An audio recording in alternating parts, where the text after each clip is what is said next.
গল্পতরুর যারা শ্রোতা আছেন আপনাদের জন্য আমাদের নতুন আয়োজন গপ্প আর যুক্তিতক্ক ইউটিউব চ্যানেল। এই চ্যানেলে আমরা বিখ্যাত লেখকদের গল্প উপন্যাসগুলিকে শ্রুতি নাটক অর্থাৎ অডিও ড্রামা আকারে আপনাদের কাছে উপস্থাপন করে থাকি।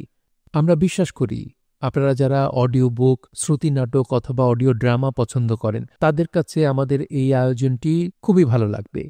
আর যারা মিউজিক এবং সাউন্ড ইফেক্ট সহ অডিও বুক শুনতে পছন্দ করেন তাদের কাছে এই শ্রুতি নাটক অবশ্যই ভালো লাগবে। সো দেরি করবেন না, আপনারা এখনই গপ্প আর যুক্তিতক্ক ইউটিউব চ্যানেলটি সাবস্ক্রাইব করে আমাদের সঙ্গে থাকুন। আমাদের এই চ্যানেলটির লিঙ্ক আমরা ডিসক্রিপশন বক্সে দিয়ে রেখেছি।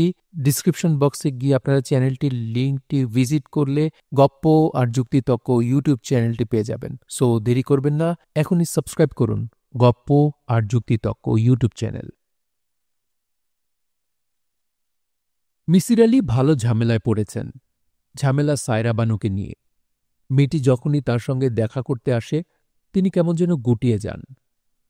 সায়রা বানুর সমস্যাটা জটিল। সে নাকি ইবলিশ শয়তানের সঙ্গে কথা বলেছে, তাকে দেখেছে। সায়রা বানুর বক্তব্য মিসির আলি না পারছেন গ্রহণ করতে, না পারছেন বাতিল করতে। মিসির আলি সারা জীবন যুক্তির সিঁড়ি ব্যবহার করেছেন। আজ তাকে যুক্তির বাইরে পা দিতে হচ্ছে। তার মনে ভয় ঢুকে গেছে। রাতে ঘুম ভাঙলে তিনি আতঙ্কিত বোধ করেন। তার মনে হয় ইবলিশ শয়তানের সঙ্গে সম্ভবত তাঁরও দেখা হবে। গল্পতরু চ্যানেলে আপনাদের সাথে আছি আমি রাজ। পড়ছি হুমায়ুন আহমেদের মিসির আলি সিরিজ থেকে উপন্যাস কহেন কবি কালিদাস। উপন্যাসটি প্রথম প্রকাশিত হয়েছে ২০০৫ সালে। পড়ছি এর প্রথম পর্ব। সন্ধ্যা হয় হয় করছে, এখনো হয়নি। আকাশ মেঘলা, ঘরের ভেতর অন্ধকার। সন্ধ্যা লগ্নে ঘর অন্ধকার থাকা অলক্ষণ। মিসির আলি লক্ষণ অলক্ষণ বিচার করে চলেন না। চেয়ার ছেড়ে উঠতে তার আলস্য লাগছে বলে ঘরে বাতি জ্বালানো হয়নি। তিনি খানিকটা অস্বস্তির মধ্যেও আছেন। তার সামনে যে তরুণী বসে আছে অস্বস্তির তাকে নেই। আপাদমস্তক বোরকায় ঢাকা। এতক্ষণ সে বোরকার ভেতর থেকে কথা বলছিল। কিছুক্ষণ আগে মুখের সামনের পর্দা তুলে দিয়েছে। মিসির আলি ধাক্কার মতো খেয়েছেন। এমন রূপবতী মেয়ে তিনি খুব বেশি দেখেছেন বলে মনে করতে পারছেন না। লম্বাটে মুখ, খাড়া নাক, লিপস্টিকের বিজ্ঞাপন হতে পারে এরকম পাতলা ঠোঁট, বড় বড় চোখ। চোখের পল্লব দীর্ঘ, তবে এই দীর্ঘ পল্লব নকলও হতে পারে। এখনকার মেয়েরা নকল পল্লব চোখে পড়ে। বরফি কাটা চিবুক, চিবুকে লাল তিল দেখা যাচ্ছে। এই তিলও মনে হয় নকল। আমার নাম সায়রা, সায়রা বানু। মিসির আলি মনে মনে কয়েকবার বললেন সায়রা, সায়রা। তার ভুরু সামান্য কুঁচকে গেল। কেন তিনি মনে মনে মেয়েটির নাম নিলেন তা বুঝতে পারলেন না। তিনি মেয়েটির নাম মনে রাখার চেষ্টা করছেন। এই কাজটি তিনি কেন করলেন? মেয়েটির অস্বাভাবিক রূপ দেখে? একটি কুরূপা মেয়ে যদি তার নাম বলত তিনি কি মনে মনে তার নাম জপতেন? সায়রা, তুমি কি রোজা রেখেছ? জি। কিছুক্ষণের মধ্যেই ইফতারের সময় হবে। আমার এখানে ইফতারের ব্যবস্থা নেই। পানি তো আছে, এক গ্লাস পানি নিশ্চয়ই দিতে পারবেন। বলতে বলতে মেয়েটি হাসল। রূপবতী মেয়েদের হাসি বেশিরভাগ সময় সুন্দর হয় না। দেখা যায় তাদের দাঁত খারাপ, কিংবা হাসির সময় দাঁতের মাড়ি বের হয়ে আসে। দাঁত মাড়ি ঠিক থাকলে হাসির শব্দ হয় কুৎসিত, হায়না টাইপ। প্রকৃতি কাউকে সব কিছু দেয় না, কিন্তু সায়রা নামের মেয়েটিকে দিয়েছে। মেয়েটির হাসি সুন্দর। হাসি শেষ হবার পরেও মেয়েটির চোখ সেই হাসি ধরে রেখেছে। এরকম ঘটনা সচরাচর ঘটে না। মিসির আলি বিব্রত বোধ করছেন। মেয়েটি সারাদিন রোজা রেখেছে। কিছুক্ষণের মধ্যেই মাগরিবের আজান হবে। মেয়েটি রোজা ভাঙবে। ঘরে পানি ছাড়া কিছুই নেই। আমি কি আপনাকে চাচা ডাকতে পারি? পারো। চাচা, আমার ইফতার নিয়ে আপনি চিন্তিত হবেন না। আমার ইফতারের ব্যবস্থা হয়ে যাবে। কিভাবে হবে? আমি অনেকবার লক্ষ্য করেছি, রোজার সময় আমি যখন বাইরে থাকি তখন কেউ না কেউ আমার জন্য ইফতার নিয়ে আসে। চিনি না জানি না এমন কেউ। মিসির আলি চেয়ারে সোজা হয়ে বসতে বসতে বললেন, সায়রা, তুমি নিতান্তই যুক্তিহীন কথা বলেছ। সায়রা হাসি মুখে বলল, আমি বিশ্বাসের কথা বলেছি, যুক্তির কথা বলিনি। আমি বরং কিছু ইফতার কিনে নিয়ে আসি। না, আপনি যেভাবে বসে আছেন বসে থাকুন। আপনার ঘরে কি জায়নামাজ আছে? আমি রোজা ভেঙেই নামাজ পড়ি। জায়নামাজ নেই। মিসির আলি মেয়েটির দিকে তাকিয়ে আছেন। মেয়েটি এখন সামান্য দুলছে। যে চেয়ারে সে বসে আছে সেটা কাঠের একটা চেয়ার, রকিং চেয়ার না। মেয়েটির দুলুনি দেখে মনে হচ্ছে সে রকিং চেয়ারে বসে দোল খাচ্ছে। কিশোরী মেয়েদের চেয়ারে বসে দুলুনি মানানসই, এই মেয়েটির জন্য মানানসই না। সায়রা, জি? তুমি কি জন্য আমার কাছে এসেছ সেটা এখনো বলনি। বলবো, রোজা ভাঙার পর বলবো। আমি যদি সিগারেট ধরাই তোমার সমস্যা হবে? জি না। মিসির আলি সিগারেট ধরাতে ধরাতে বললেন, সূর্য উদয় থেকে সূর্যাস্ত পর্যন্ত রোজা রাখার নিয়ম। তুমি যদি তুন্দ্রা অঞ্চলে যাও তখন রোজা রাখবে কিভাবে? সেখানে তো 6 মাস দিন 6 মাস রাত। সায়রা বলল, চাচা, আমি তো তুন্দ্রা অঞ্চলে যাইনি। যখন যাব তখন দেখা যাবে। আপনার কি চা খেতে ইচ্ছা করছে? আপনাকে এক কাপ চা বানিয়ে দিই। যারা প্রচুর সিগারেট খায় তারা সিগারেটের সঙ্গে চা খেতে পছন্দ করে, এই জন্য বললাম। আপনি চা খেতে চাইলে আমি আপনার জন্য চা বানিয়ে নিয়ে আসতে পারি। মেয়েটি মিসির আলির অনুমতির জন্য অপেক্ষা করল না। উঠে দাঁড়াতে দাঁড়াতে বলল, আপনার রান্নাঘর কোন দিকে? মিসির আলি অতি দ্রুত কিছু সিদ্ধান্তে পৌঁছালেন। সিদ্ধান্তে পৌঁছাতে যে বিষয়টা তাকে সাহায্য করল তা হচ্ছে, মেয়েটি রান্নাঘরে গেল খালি পায়ে, স্যান্ডেল চেয়ারের পাশে পড়ে থাকল। তার অর্থ নিজ বাড়িতে মেয়েটি খালি পায়ে হাঁটাহাঁটি করে। এই বাড়িতেও সে পুরনো অভ্যাসবশত খালি পায়ে রান্নাঘরে গেছে। যে বাড়িতে এই মেয়ে খালি পায়ে হাঁটে সে বাড়ির মেঝে হতে হবে ঝকঝকে, ধুলিশূন্য, মার্বেলের মেঝে কিংবা পুরো বাড়ি ওয়াল টু ওয়াল কার্পেট। মেয়েটি চেয়ারে বসে দোল খাওয়ার ভঙ্গি করছিল, অর্থাৎ মেয়েটির বাড়িতে একটি রকিং চেয়ার আছে। সে অনেকখানি সময় এই চেয়ারে বসে কাটায়, সে অভ্যাস রয়ে গেছে। মেয়েটির নাকে নাকফুল আছে, নাকফুল হীরের, হীরের সাইজ ভালো। সচরাচর মেয়েরা নাকে যেসব হীরার নাকফুল পরে সেই হীরে চোখে দেখা যায় না, ম্যাগনিফাইং গ্লাসে দেখতে হয়। মেয়েটি যখন উঠে রান্নাঘরে গেল তখন তার গা থেকে হালকা সেন্টের গন্ধ এসেছে। অতি দামি পারফিউম মাঝে মাঝে গন্ধ ছড়ায়, সবসময় ছড়ায় না। মেয়েটি অতি দামি কোনো পারফিউম মেখেছে। মেয়েটি, আপনার রান্নাঘর কোথায় বলেই রান্নাঘরের দিকে হাঁটা দিয়েছে। রান্নাঘরে যাবার অনুমতি চায়নি। এর অর্থ এই মেয়ে অনুমতি নিয়ে কোনো কিছু করায় অভ্যস্ত না। যে বাড়িতে সায়রা বাস করে সেই বাড়ির কর্ত্রী সে নিজে। মিসির আলি চোখ বন্ধ করলেন। অনেকগুলো ছোট ছোট সিদ্ধান্ত থেকে একটা বড় সিদ্ধান্তে আসতে হবে, সেটা কোনো জটিল কাজ না। সায়রা নামের মেয়েটি অতি ধনবান গোত্রের একজন। সে গাড়ি ছাড়া আসবে না, সে অবশ্যই গাড়ি নিয়ে এসেছে। গাড়ি কাছেই কোথাও অপেক্ষা করছে। মেয়েটির ইফতার গাড়িতেই আছে। ইফতারের সময় হলেই গাড়ির ড্রাইভার ইফতার নিয়ে আসবে। এই ব্যাপারে মেয়েটি নিশ্চিত বলেই ইফতারের ব্যাপারে মাথা ঘামায়নি। চাচা, আপনার চা। মিসির আলি চায়ের কাপ হাতে নিলেন। সায়রা বলল, আমি আগামীকাল লোক পাঠাবো, সে এসে রান্নাঘর পরিষ্কার করে দেবে। আমি আমার জীবনে এমন নোংরা রান্নাঘর দেখিনি। সায়রা আগের জায়গায় বসল, হাত ঘড়িতে সময় দেখল। মিসির আলি বললেন, ইফতারের সময় হলেই তোমার ড্রাইভার ইফতার দিয়ে যাবে। আমার এই অনুমান কি ঠিক আছে? সায়রা বলল, ঠিক আছে। মিসির আলি বললেন, তুমি তোমার বাড়িতে ঘণ্টার পর ঘণ্টা রকিং চেয়ারে বসে দোল খাও। আমার এই অনুমান কি ঠিক আছে? হ্যাঁ, ঠিক আছে। আপনাকে আমি যত বুদ্ধিমান ভেবেছিলাম আপনার বুদ্ধি তার চেয়েও বেশি। আপনি আমাকে সাহায্য করতে পারবেন। আমি আপনাকে দয়া করতে বলছি না। আমি আল্লাহ পাকের দয়া ছাড়া কারোর দয়া নেই না। আপনার কাজের জন্য আমি যথাযোগ্য পারিশ্রমিক দেব।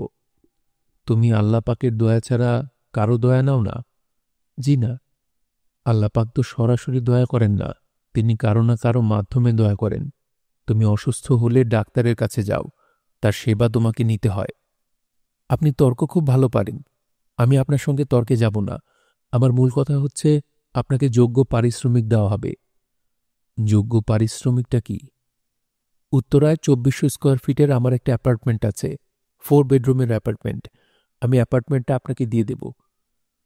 মিসির আলি মেয়েটির দিকে তাকিয়ে আছেন। মেয়েটিও তার দিকে তাকিয়ে আছে। সে চোখ নামিয়ে নিচ্ছে না। চোখে চোখ রাখার খেলা মেয়েরা খুব ভালো পারে। সায়রা বানুর ড্রাইভার ইফতার নিয়ে এসেছে। সে সঙ্গে করে জায়নামাজও এনেছে। টেবিলে সে 2টা চায়ের কাপ এবং ফ্লাস্ক রাখল। ফ্লাস্কে নিশ্চয়ই চা আছে, গোছানো ব্যবস্থা। আজান হয়েছে। মিসির আলি আগ্রহ নিয়ে মেয়েটির রোজা ভাঙার দৃশ্য দেখলেন। এক গ্লাস পানি খেয়ে সে রোজা ভেঙেই জায়নামাজ নিয়ে বসল। অপরিচিত জায়গায় কেউ নামাজ পড়তে চাইলে প্রথমে পশ্চিম কোন দিকে জেনে নেয়। সায়রা তা করেনি। তারপরেও পশ্চিমমুখী করে জায়নামাজ পেতেছে। এর অর্থ সে আজ প্রথম এখানে আসেনি, আগেও এসেছে, খোঁজখবর নিয়েছে। মেয়েটির আচার আচরণে কোনো জড়তা নেই, অস্পষ্টতা নেই। সে নিজে কি করছে তা জানে। নিজের উপর তার বিশ্বাস প্রবল। এই বিশ্বাস সে অর্জন করেছে তা মনে হচ্ছে না। বিশ্বাসটা সে মনে হয় জন্মসূত্রেই নিয়ে এসেছে। সায়রার হাতে চায়ের কাপ। সে আগ্রহ নিয়ে চায়ের কাপে চুমুক দিচ্ছে। মিসির আলি সিগারেট ধরিয়েছেন। সায়রা বলল, চাচা, আপনি কি আমার প্রস্তাবে রাজি? মিসির আলি বললেন, কোন প্রস্তাব? সমস্যার সমাধান করব, বিনিময়ে বাড়ি? হুম। মিসির আলি বললেন, তুমি আমার বিষয়ে ভালো খোঁজখবর নিয়ে এসেছ, কাজেই তোমার জানা উচিত সমস্যার সমাধান আমার পেশা না। তাছাড়া সমস্যার সমাধান আমি সেইভাবে করতেও পারি না। জগতের বড় বড় রহস্যের বেশিরভাগ থাকে অমীমাংসিত। প্রকৃতি রহস্য পছন্দ করে, রহস্যের মীমাংসা তেমন পছন্দ করে না। সায়রা শান্ত গলায় বলল, প্রকৃতি রহস্যের মীমাংসা পছন্দ করুক বা না করুক, আপনি মীমাংসা পছন্দ করেন। আমি আপনার কাছে সাহায্যের জন্য এসেছি। আপনি আমাকে সাহায্য করবেন। কেন সাহায্য করব? আপনি আপনার নিজের আনন্দের জন্য করবেন। সমস্যা সমাধান করে আপনি আনন্দ পান। সমস্যা যত বড়, আপনার আনন্দও তত বেশি। এখন আপনার কিছুই করার নেই। আপনি সময় কাটান শুয়ে বসে, বই পড়ে এবং সস্তার সিগারেট টেনে। মানুষের জীবন যতটা একঘেয়ে হওয়া উচিত, আপনার জীবন ততটাই একঘেয়ে। আপনি কিছুক্ষণের জন্য হলেও সেই একঘেয়ে জীবন থেকে মুক্তি পাবেন। তার মূল্য কি কম? বলুন, কম? না, কম না। আপনি জীবনের শেষ প্রান্তে চলে এসেছেন। সস্তার একটা ভাড়া বাড়িতে বাস করেন, একটা মাত্র কামরা। ঘরে নিশ্চয়ই এসি নেই, গরমে কষ্ট পান। শীতের সময় বরফের মতো ঠান্ডা পানিতে গোসল করতে হয়। এখন যদি আপনার চমৎকার একটা ফ্ল্যাট থাকে, যে ফ্ল্যাটে এসি আছে, বাথরুমে গিজার আছে, তাহলে ভালো হয় না? আমি যে জীবনযাত্রায় অভ্যস্ত, আমার জন্য সেটাই ভালো। ঠিক আছে, বাদ দিলাম। আপনার যদি আমার মতো একটা মেয়ে থাকত, সেই মেয়ে যদি কাঁদতে কাঁদতে আপনাকে সমস্যার কথা বলতো, আপনি কি করতেন? তুমি কিন্তু কাঁদছ না। আপনি বললে আমি কাঁদতে পারি। আমি অতি দ্রুত চোখে পানি আনতে পারি। কেঁদে দেখাবো? বলো তোমার সমস্যা। সায়রা বলল, থ্যাংক ইউ স্যার। বলেই সে রুমাল দিয়ে চোখ মুছল। এর মধ্যেই সে চোখে পানি নিয়ে এসেছে। মিসির আলি মেয়েটির কর্মকাণ্ডে বিস্মিত হলেন। সায়রা বলল, পুরোটা আমি লিখে এনেছি। আপনার কাছে খাতাটা রেখে যাচ্ছি। খাতায় আমার টেলিফোন নাম্বার দেওয়া আছে। যখন পড়া শেষ হবে আমাকে টেলিফোন করবেন, আমি চলে আসব। আবার যদি পড়তে পড়তে আপনার খটকা লাগে, তাহলেও নিজে এসে খটকা দূর করব। সায়রার ড্রাইভার এসেছে জিনিসপত্র নিয়ে যেতে। সায়রা বলল, কাপ 2টা থাকুক। এ বাড়িতে ভালো কাপ নেই। আবার যখন আসব এই কাপে চা খাব। মিসির আলি খাতাটা হাতে নিলেন। প্রায় 100 পৃষ্ঠা গুটি গুটি করে লেখা, পুরোটাই ইংরেজিতে। শিরোনাম, autobiography of an unknown young girl. Saira লজ্জিত ভঙ্গিতে বলল, লেখাটার টাইটেল আমি একজনের কাছ থেকে নকল করেছি। নীরজ সি চৌধুরীর একটা বই আছে, নাম autobiography of an unknown Indian, সেখান থেকে নেওয়া। মিসির আলি বললেন, তোমার পড়াশোনার সাবজেক্ট কি ইংরেজি? জি না, কেমিস্ট্রি। আমি স্কটল্যান্ডের অ্যাবারডিন ইউনিভার্সিটি থেকে কেমিস্ট্রিতে পিএইচডি করেছি। বুঝতে পারছি আপনি ছোটখাটো ধাক্কার মতো খেয়েছেন। আপনি আমাকে অনেক অল্প বয়সী মেয়ে ভেবেছিলেন। আমার বয়স 30। এখন আপনাকে আরেকটা ছোট্ট ধাক্কা দিতে চাই। দেব? দাও। আমি একটা সিগারেট খাবো, আপনি যদি অনুমতি দেন। অনুমতি দিলাম। সায়রা তার হ্যান্ডব্যাগ খুলে সিগারেট বের করল, লাইটার বের করল। খুবই স্বাভাবিক ভঙ্গিতে সিগারেট ধরালো। মিসির আলি তেমন কোনো ধাক্কা খেলেন না। মেয়েটা ধূমপানে অভ্যস্ত না। এই কাজটা সে যে তাকে চমকে দেবার জন্য করেছে তা বোঝা যাচ্ছে। সিগারেটের প্যাকেটটা নতুন, লাইটার ধরাবার কায়দাও সে জানে না। সিগারেটের ধোঁয়া ফুসফুসে নিয়ে সে কাশছে। চোখের মনি লাল হয়ে গেছে। আপনি কি আমার সিগারেট খাওয়া দেখে রাগ করেছেন? না। বিরক্ত হচ্ছেন? না। প্লিজ রাগ করবেন না, বিরক্ত হবেন না। সিগারেটের প্যাকেট এবং লাইটার আমি আপনার জন্য এনেছি। হঠাৎ কেন জানি ইচ্ছা হলো আপনাকে আরেকটু চমকাই। চাচা, আমি এখন যাই। যাও। আপনি কিন্তু খাতাটা আজ রাতেই পড়তে শুরু করবেন। মিসির আলি হ্যাঁ সূচক মাথা নাড়লেন। যাই বলেও সায়রা দাঁড়িয়ে আছে, যাচ্ছে না। মিসির আলি বললেন, তুমি কি আরও কিছু বলবে? সায়রা বলল, আমি আপনাকে যেরকম ভেবেছিলাম আপনি সেরকম না।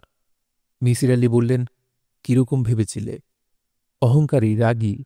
আমি চিন্তাই করিনি আপনি এত সহজে আমার প্রস্তাবে রাজি হয়ে যাবেন। Thank you. সায়রার লেখা অটোবায়োগ্রাফির সরল বঙ্গানুবাদ। বাবা আমার নাম রেখেছিলেন মিথেন। আমার নাম মিথেন। আমার ছোট বোনের নাম ইথেন। ছোটবেলায় কেউ আমার নাম জিজ্ঞেস করলে মজার ব্যাপার হতো। প্রশ্নকর্তার নাম শুনে অবাক হয়ে বলতো, এমন নাম তো শুনিনি, এর অর্থ কি? আমি বলতাম, মিথেন হল হাইড্রোকার্বন, এর কেমিক্যাল ফর্মুলা CH4। আমার ছোট বোনের নাম ইথেন। ইথেনের কেমিক্যাল ফর্মুলা হল CH3-CH3। প্রশ্নকর্তা আরও অবাক হয়ে বলতো, এমন অদ্ভুত নাম কে রেখেছে? আমি বলতাম, বাবা, তিনি কেমিস্ট্রি টিচার। আমার বাবার নাম হাবিবুর রহমান। ছোটখাটো মানুষ। কুঁজো হয়ে হাঁটতেন যখন, তখন তাকে আরও ছোট দেখাত। কলেজের ছাত্ররা তাকে ডাকত ট্যাবলেট স্যার। আমার ছোট বোন ইথেন ছিল ফাজিল স্বভাবের মেয়ে। সে একদিন বাবাকে ট্যাবলেট বলে ডেকে ফেলেছিল। বাবা অবাক হয়ে কিছুক্ষণ তার ছোট মেয়ের দিকে তাকিয়ে থেকে বললেন, এটা কি বললা গো মা? ইথেন বলল, আর কোনোদিন বলবো না বাবা।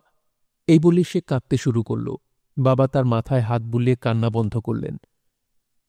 আমার ট্যাবলেট বাবা মানুষ হিসেবে ভালো ছিলেন। শুধু ভালো না, একটু বেশি রকম ভালো। তিনি আমাদের দুই বোনকে খুবই আদর করতেন।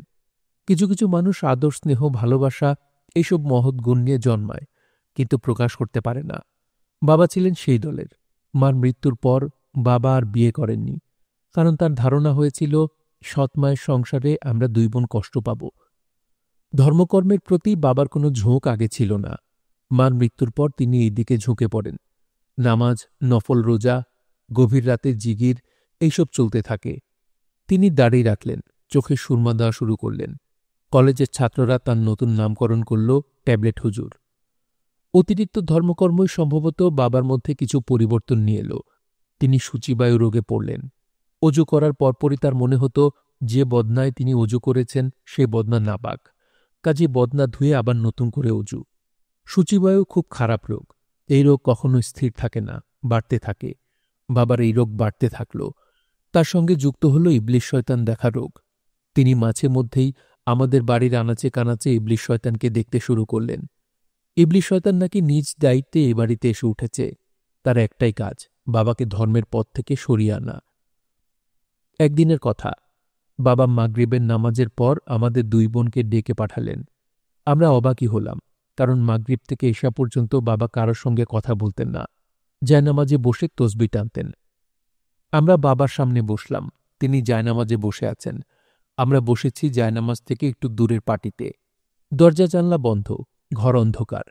বাবার সামনে আগরদানে আগরবাতি জ্বলছে। বাবা বললেন, মাগো, তোমাদের একটা বিশেষ কারণে ডেকেছি। কারণটা মন দিয়ে শোনো। ইবলিশ স্বয়ং এ বাড়িতে আশ্রয় নিয়েছে। তার বিষয়ে সাবধান। আমি কয়েকবারই তার সাক্ষাৎ পেয়েছি। তোমরাও নিশ্চয়ই পাবে। যাতে তোমরা ভয় না পাও, এই জন্য আগে ভাগে সাবধান করলাম। ইথেন বলল, বাবা, ইবলিশের দেখা যদি পাই তাহলে কি ডাকব? ইবলিশ ভাই?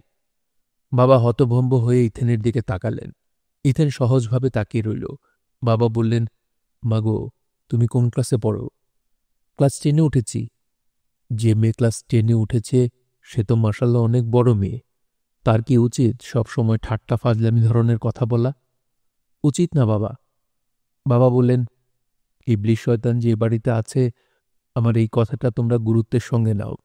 এর ক্ষমতা অনেক বেশি বলেই আল্লাহ পাক স্বয়ং তার বিষয়ে বরাবর সাবধান করেছেন। মা ইথেন, তুমি কি জানো ইবলিশকে? জানি। সে শুরুতে আল্লাহর প্রিয় পাত্র ছিল, একজন বড় ফেরেশতা। তোমার জানায় সামান্য ভুল আছে। ইবলিশ ফেরেশতা না, সে জিন সম্প্রদায়ের। জিন সম্প্রদায় মানব সম্প্রদায়ের কাছাকাছি। এদের জন্ম মৃত্যু আছে, তবে ইবলিশের মৃত্যু হবে কিয়ামতের সময়, তার আগে না।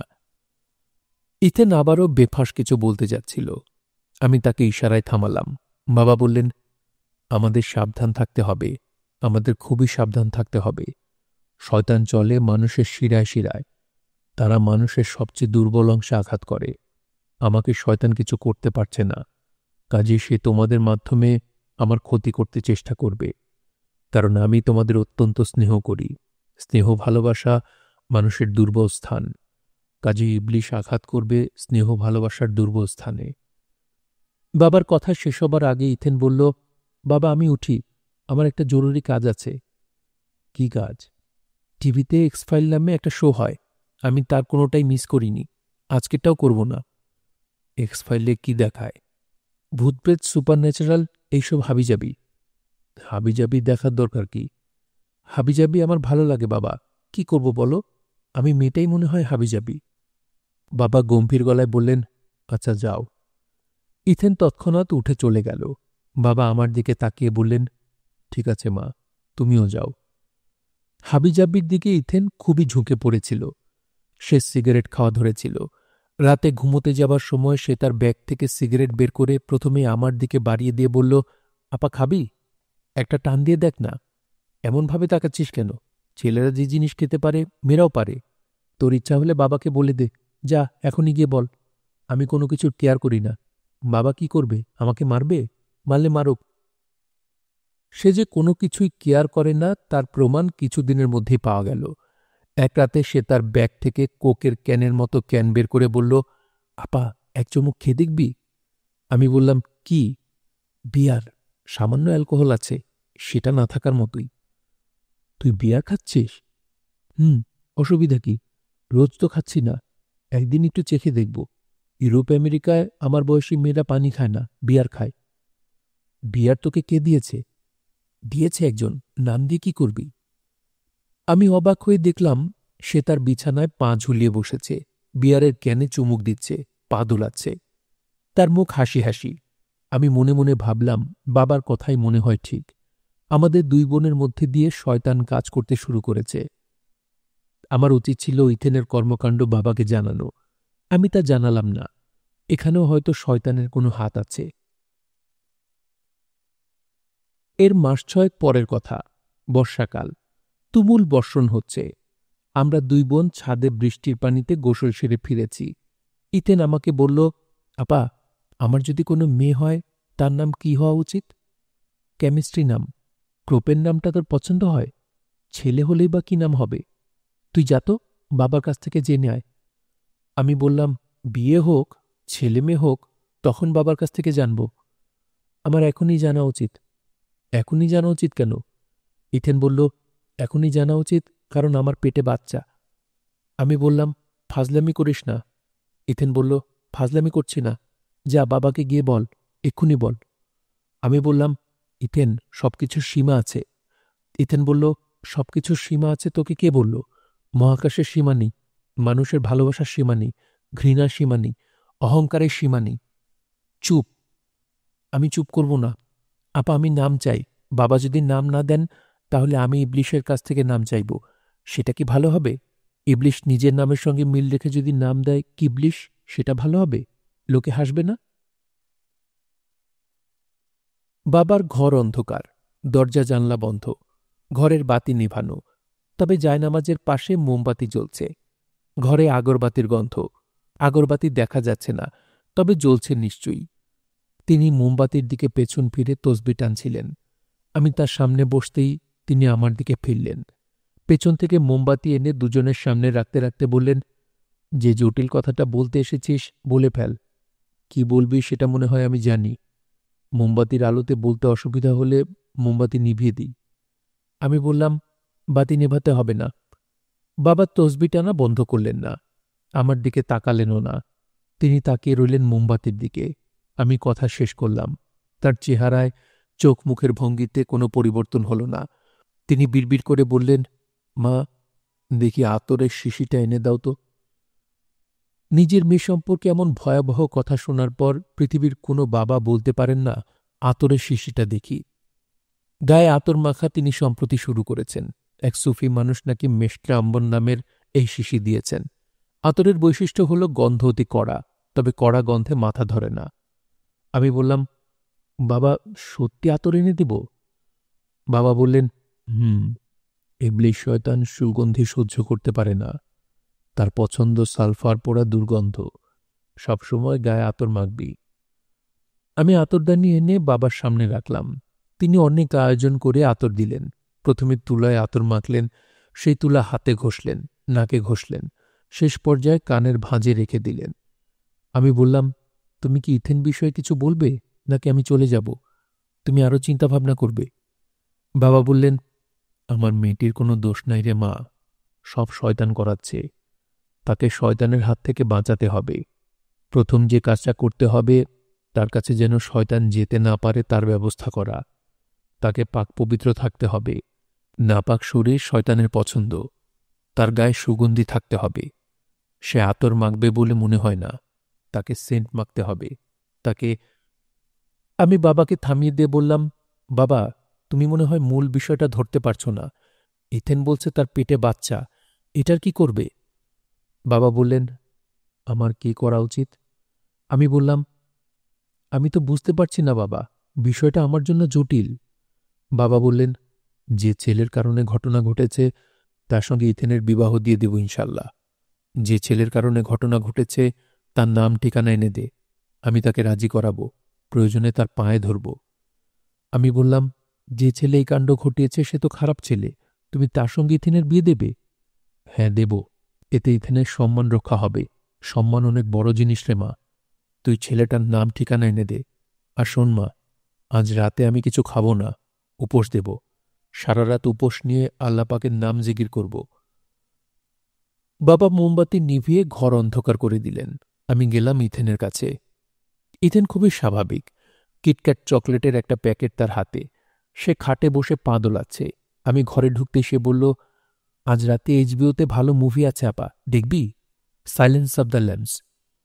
আমি বললাম, মুভি দেখব না, তোর সঙ্গে কথা আছে। মুভি দেখার ফাঁকে ফাঁকে কথা বলবো, যখন অ্যাড হবে তখন কথা বলবো। আপা চকলেট খাবি? আমি বললাম, বাবা ছেলেটার নাম ঠিকানা চাচ্ছে। কোন ছেলেটার? যে ছেলেটার সঙ্গে কাণ্ড ঘটিয়েছিস। কি কাণ্ড ঘটিয়েছি? আমার সঙ্গে ফাজলামি করিস না, তুই জানিস তুই কি ঘটিয়েছিস। ইথেন হেসে ফেলল। হাসতে হাসতে সে বিছানায় গড়িয়ে পড়ে এমন অবস্থা। আমি বললাম, হাসছিস কেন? ইথেন বলল, তোকে বোকা বানিয়ে খুব মজা পেয়েছি, এই জন্যে হাসছি। মন দিয়ে শোন, আমার কিছুই হয়নি, কারোর সঙ্গে কিছু ঘটেনি। আমার ভয়ঙ্কর কথা শুনে তুই কি করিস, বাবার রিয়াকশন কি হয়, এটা দেখার জন্যেই আমি গল্প বানিয়েছি। গল্প বানিয়েছিস? হুম, ভালো কথা।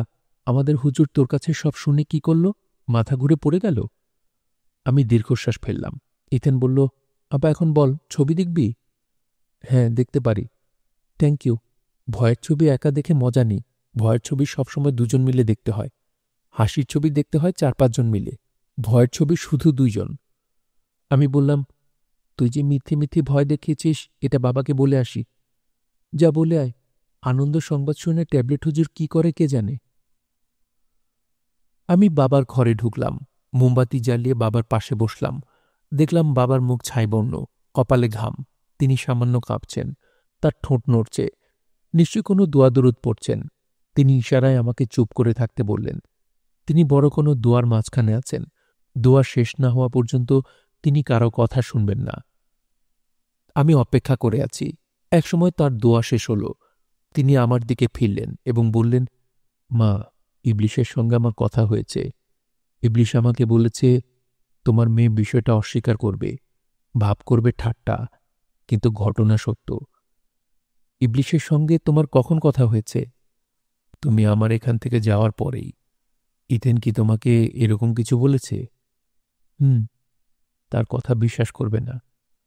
আমি বললাম, তার কথা বিশ্বাস করব না, ইবলিশ শয়তানের কথা বিশ্বাস করব? বাবা বললেন, এই ক্ষেত্রে করবে।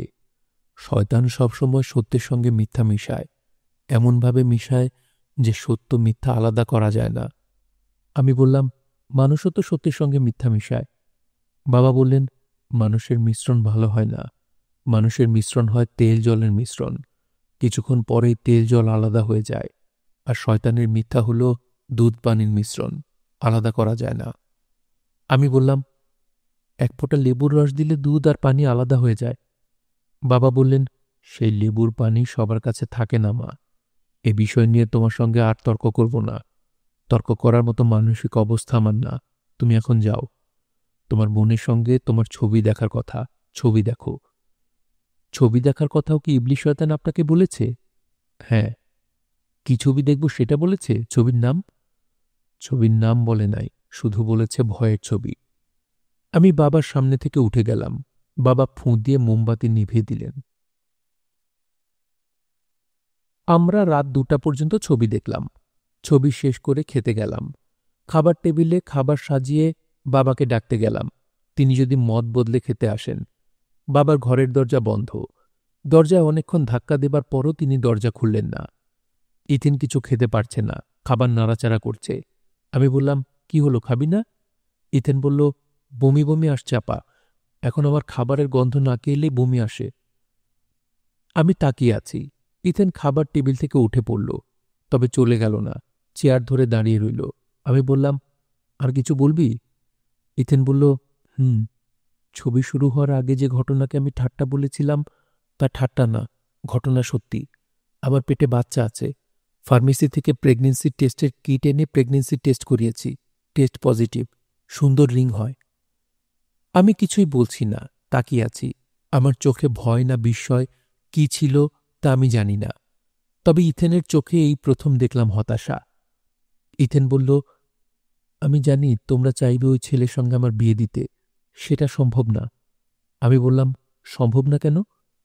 কেন সম্ভব না সেটা তোমাকে বলবো না, সবকিছু ব্যাখ্যা করতে পারবো না। এই বলে ইথেন চলে গেল। হঠাৎ প্রচণ্ড ভয়ে আমি অস্থির হয়ে গেলাম। আমার কাছে মনে হল ভয়াবহ দুঃসময় আমাদের ওপর চেপে বসতে যাচ্ছে। প্রথম অধ্যায় সমাপ্ত।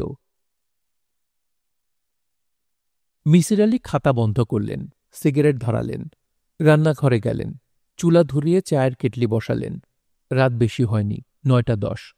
9:30টার দিকে হোটেল থেকে খাবার আসবে, 2 পিস রুটি, ভাজি, কোনোদিন ঘন ডাল, কোনোদিন মুরগির মাংস।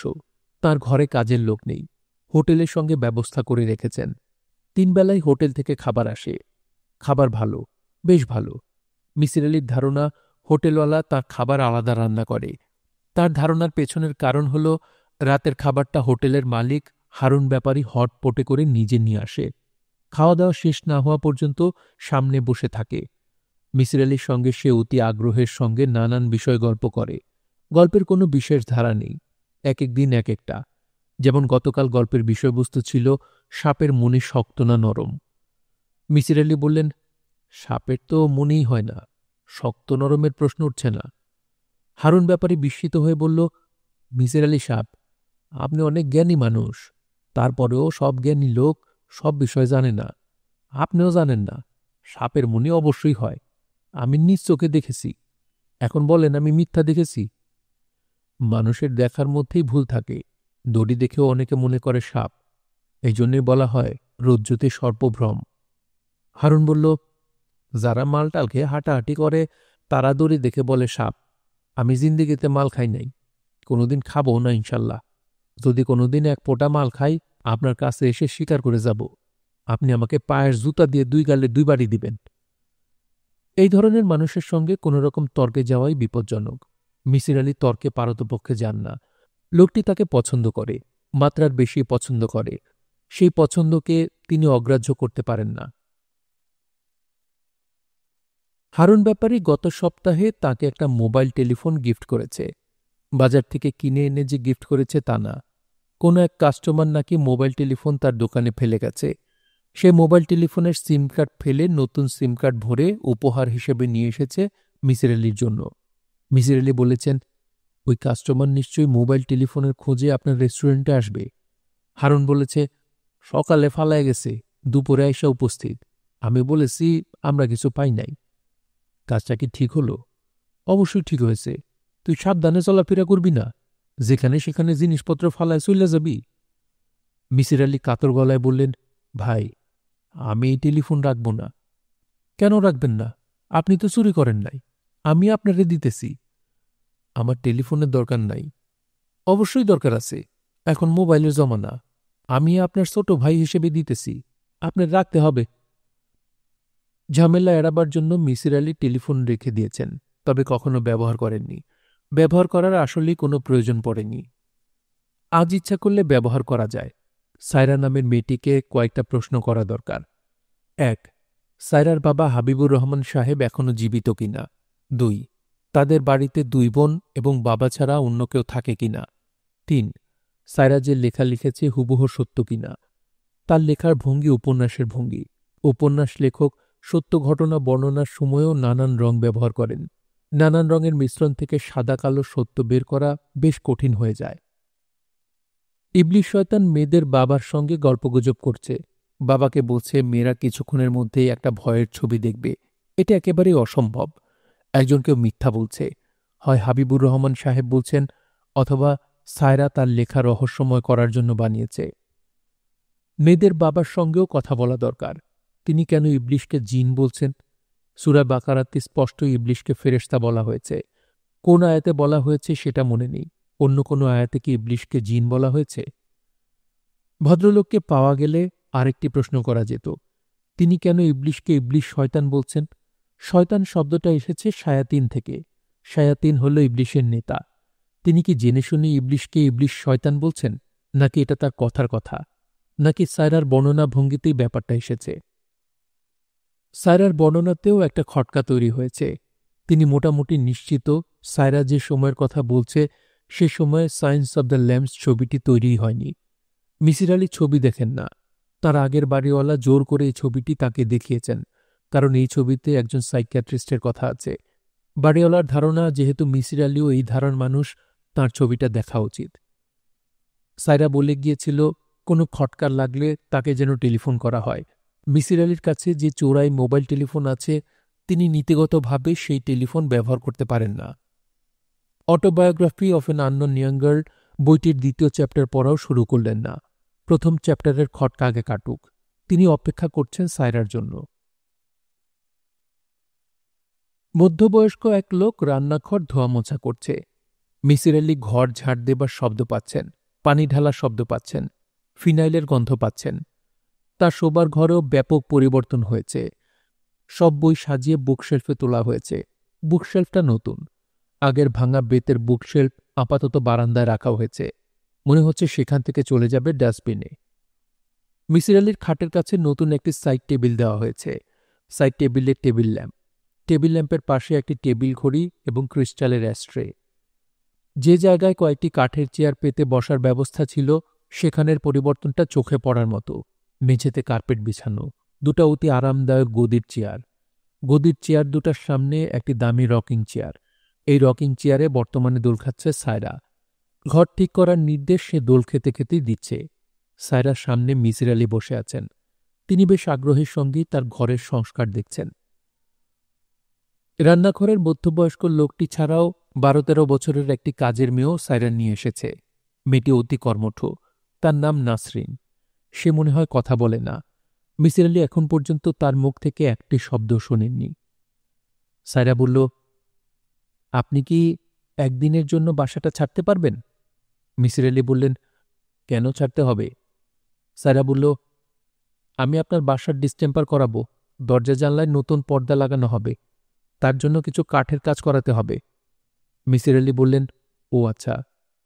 সায়রা বলল, আমি অনেক চিন্তা করে দেখলাম আপনাকে যদি গিফট হিসেবে কোনো অ্যাপার্টমেন্ট দেওয়া হয়, আপনি সেখানে যাবেন না। আপনি থাকবেন আপনার এক রুমের ঘরে। কাজেই যেখানে আছেন সেটা ঠিক করে দেওয়া ভালো না? মিসির আলি বললেন, ভালো। আমি নাসরিনকে রেখে যাচ্ছি। সে ঘরদুয়ার পরিষ্কার করে রাখবে, আপনার জন্য রান্না করবে। নাসরিন মেয়েটি কথা বলে না, তবে খুব কাজের। তার রান্নাও ভালো। সপ্তাহে আপনি একদিন বাজার করবেন, সেই বাজারও নাসরিন করবে। আপনাকে বাজারে যেতে হবে না। আপনার জন্য ১২ সিএফটির একটা ফ্রিজ কেনা হয়েছে, একটা মাইক্রোওয়েভ ওভেন কেনা হয়েছে। ইলেকট্রিশিয়ান এসে কানেকশন ঠিক করে দেবে। মিসির আলি হুঁ বলে মাথা ঝাঁকালেন। এই মাথা ঝাঁকানোর অর্থ সম্ভবত আচ্ছা ঠিক আছে। সায়রা বলল, আপনার বাসার ইলেকট্রিক লাইন এসব গ্যাজেটসের উপযুক্ত বলে মনে হচ্ছে না। ইলেকট্রিশিয়ান মূল লাইনটাও বদলাবে, কারণ আপনার বাসায় ২ টনের একটা এসি বসবে। এসি আপনার জন্য না, আমার জন্য। এসি ছাড়া ঘরে আমি বেশিক্ষণ থাকতে পারি না।